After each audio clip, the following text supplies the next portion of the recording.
ناظرین، جب فرعون دریائے نیل کے اندر غرق ہو گیا اور تمام بنی اسرائیل کے لوگ مسلمان ہو گئے، حضرت موسیٰ علیہ السلام کے دل کو اطمینان نصیب ہوا اور اللہ رب العزت نے حکم ارشاد فرمایا کہ آپ تمام بنی اسرائیل کے لشکر کو لے کر ارض مقدس یعنی بیت المقدس کے اندر داخل ہو جائے۔ اس وقت بیت المقدس کے اندر قوم عمالقہ کا قبضہ تھا، جو بدترین کافر ہونے کے ساتھ ساتھ نہایت طاقتور، جنگجو اور انتہائی ظالم ترین لوگ تھے۔ حضرت موسیٰ علیہ السلام 6 لاکھ بنی اسرائیلیوں کو ہمراہ لے کر قوم عمالقہ سے جہاد کے لیے روانہ ہوئے، مگر جب بنی اسرائیل کے لوگ بیت المقدس کے قریب پہنچے تو انتہائی بزدلی کا شکار ہو گئے اور کہنے لگے کہ اس علاقے میں جبارین یعنی قوم عمالقہ کے لوگ موجود ہیں جو زوراور جنگجو اور طاقتور لوگ ہیں، اور جب تک یہ لوگ یہاں پر موجود رہیں گے اس وقت تک ہم میں سے کوئی شخص اس بیت المقدس کے اندر داخل نہیں ہوگا۔ بلکہ بنی اسرائیل کے لوگوں نے تو یہاں تک کہہ دیا کہ آپ اور آپ کا خدا ان جبارین سے جہاد کرے، ہم تو یہیں پر بیٹھ کر انتظار کریں گے۔ بنی اسرائیل کی اس بات کو سن کر حضرت موسیٰ علیہ السلام کو انتہائی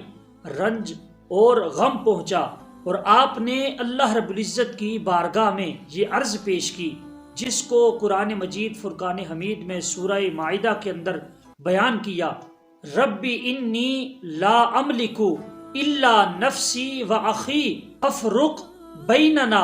و بین القوم الفاسقین۔ حضرت موسیٰ علیہ السلام کی اس عرض کے جواب میں اللہ رب العزت نے انتہائی غضب کا اظہار فرماتے ہوئے ارشاد فرمایا: قال فإنها محرمة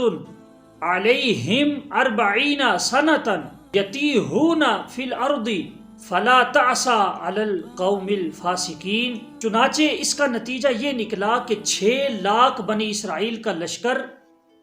40 سال تک وہیں میدان کے اندر بھٹکتا رہا، مگر وہ اس میدان سے باہر نہیں نکل سکے، اور اسی میدان کو میدان طیہ کہا جاتا ہے۔ بنی اسرائیل کی شرارتوں اور نافرمانیوں کے باوجود حضرت موسیٰ علیہ السلام کی بے پناہ محبت اور شفقت سے بنی اسرائیل کے لوگ محروم نہ ہوئے۔ جب بنی اسرائیل کے لوگ وہاں پیاسے اور بھوکے بھٹک رہے تھے تو حضرت موسیٰ علیہ السلام نے بارگاہ خداوندی میں عرض کی، اور قوم بنی اسرائیل کے لیے میدان طیہ میں من و سلوہ نازل ہوا، اور حضرت موسیٰ علیہ السلام حکم خداوندی سے آپ نے ایک پتھر پر اپنا عصا مبارک مارا تو اس سے 12 چشمے جاری ہوئے، جس سے بنی اسرائیل کے نافرمان لوگ سیراب ہوئے۔ قرآن مجید فرقان حمید کے اندر بے شمار مقامات پر مختلف عنوانوں کے ساتھ اس واقعے کو ذکر کیا گیا۔